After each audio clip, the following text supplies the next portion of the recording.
দুই পাখি। ঢাকা এক কোণে ছিল ছোট্ট একটা কুঁড়ে ঘর। সেখানে থাকত সুমন আর তৃষ্ণা। দুজনের বন্ধুত্ব ছোটবেলা থেকেই। দিনগুলোর বেশিরভাগ সময় তারা একসঙ্গে কাটাত। সুমন ছিল চঞ্চল আর তৃষ্ণা শান্ত স্বভাবের। তাদের বন্ধুত্ব ছিল এমনই মধুর যে কেউ দেখলে বলত, এ তো দুই পাখি। একদিন গ্রামের মেলায় গিয়ে তৃষ্ণার হাতে একটা কাঠের চুড়ি তুলে দিল সুমন। সেই চুড়ি ছিল তৃষ্ণার জন্য সুমনের প্রথম উপহার। তৃষ্ণা একটু হেসে বলল, এভাবে সবসময় আমার জন্য ভাবিস কেন? সুমন মুচকি হেসে বলল, তোর হাসিটা দেখতে ভালো লাগে। সময়ের স্রোতে তারা বড় হতে লাগল। সুমনের চোখে তৃষ্ণা হয়ে উঠল এক মায়াবী রূপকথার চরিত্র। কিন্তু মনের কথাগুলো বলতে সাহস পেত না।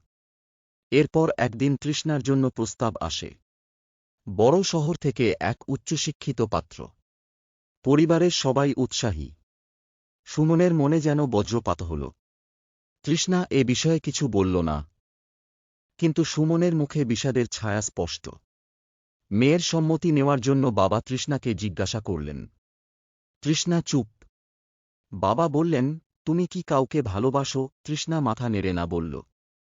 কিন্তু তার চোখে এক অজানা বিষাদ ছিল। পরদিন ভোরবেলায় তৃষ্ণা সুমনের কাছে এসে বলল, তুই কি আমার থেকে দূরে চলে যাবি? সুমন চোখ নামিয়ে বলল, তুই যদি সুখী হোস তাহলে সব কিছু মেনে নিতে পারি।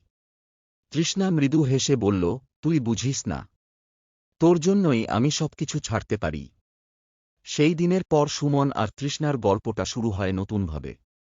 তারা দুজন মিলে ছোট্ট একটা স্বপ্নের জগৎ তৈরি করল, যেখানে ভালোবাসা আর বন্ধুত্ব ছিল পরিপূর্ণ। শেষমেশ প্রেমের জয় হয়, যেখানে বিশ্বাস আর মনের টানই হয়ে ওঠে সবচেয়ে বড় শক্তি।